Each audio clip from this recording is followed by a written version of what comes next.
So I saw this article and I thought it was an amazing example of why you should just not read headlines, but you should actually read the article if something does not make sense. And so this was the headline I saw: North Korea issues punishments to raise birth rate. And I was like, oh my gosh, what are they doing? And so like I was thinking, like, what are they fining people who are childless, or maybe something a little more draconian than that? Like, this is North Korea we're talking about. What are they doing?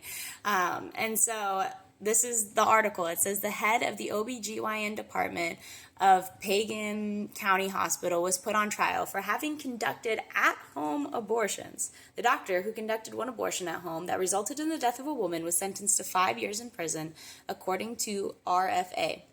So that's the big crackdown. They had a doctor who performed an abortion. Now, this is North Korea. Abortion is illegal in North Korea. So he's performing an illegal abortion. The woman dies, and so he goes to prison because of that. Does that sound like we are fining people who are childless? What? That does not make sense.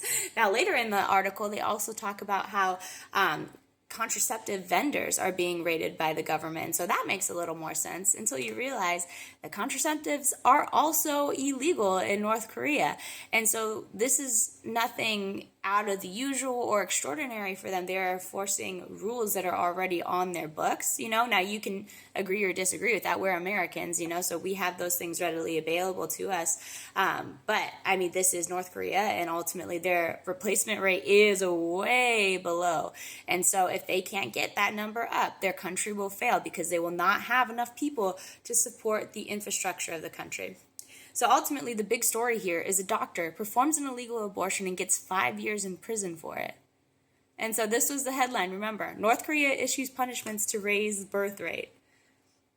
Technically true, I guess, but it's extremely misleading. And so that's why you should always read the article if something doesn't seem right to you, because sometimes you might get duped by it, and that's the dang truth.